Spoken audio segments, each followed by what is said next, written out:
मनोज जरांगेंच्या उपोषणाचा आजचा 5वा दिवस आहे।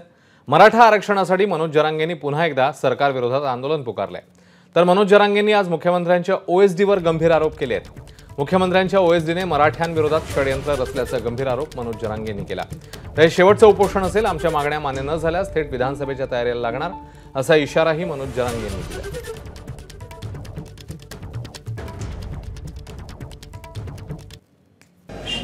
मुख्यमंत्र्याचे ओएसडी मुख्यमंत्री संघ राहतो, मराठ्यांचा मुख्यमंत्री, पण मात्र मुख्यमंत्री मराठीचे असूनही त्यांचे ओएसडी मात्र त्यांच्या जातीकडून वळतात, हसून खेळून गोड बोलतात, पण कार्यक्रम प्रत्येक वेळेस मराठ्याचा लावतात। 2-4 वेळेस झाले त्यांचं आता असं, एकदा दोनदा नाही।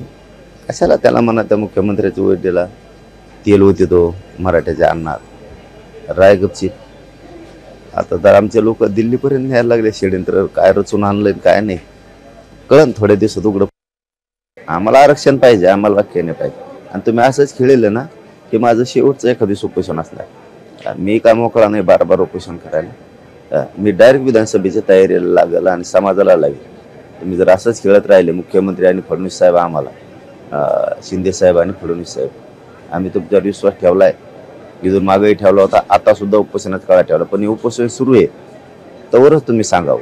आणि एकदा जर हे उपोषण थांबलं तर मी पुढे ऐकणार नाही।